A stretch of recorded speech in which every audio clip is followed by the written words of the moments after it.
पेण शहर आणि परिसरात भारतीय जनता पक्ष तसेच नागरिकांच्या वतीने भव्य तिरंगा रॅलीचे आयोजन करण्यात आले होते। या रॅलीला नागरिकांचा उत्स्फूर्त प्रतिसाद मिळाला। रॅलीमध्ये खासदार धैर्यशील पाटील यांनी पुलवामा हल्ल्याचा संदर्भ देत दहशतवादाला चोख प्रत्युत्तर देण्याचा निर्धार व्यक्त केला।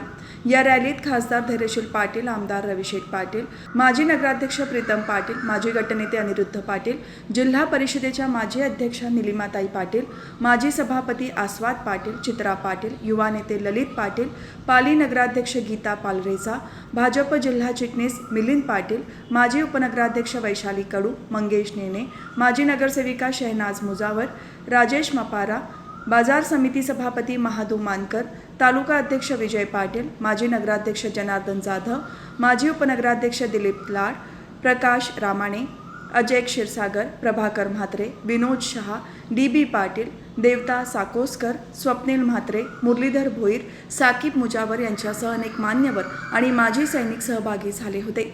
रॅलीला संबोधित करताना खासदार धैर्यशील पाटील म्हणाले, पुलवामा येथे झालेल्या दहशतवादी हल्ल्यानंतर आपल्या तिन्ही दलातील सैनिकांनी पाकिस्तानवर हल्ला करून जशास तसे उत्तर दिले। यापुढे दहशतवाद खपवून घेतला जाणार नाही असा इशारा दिला।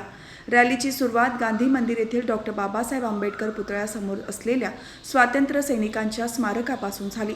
रॅली पेण नाका, राजू पोटे मार्ग, खाटीकाळी, महावीर मार्गे छत्रपती शिवाजी महाराज चौकातून मार्गस्थ झाली। यावेळी मान्यवरांच्या हस्ते माजी सैनिकांचा सत्कार करण्यात आला।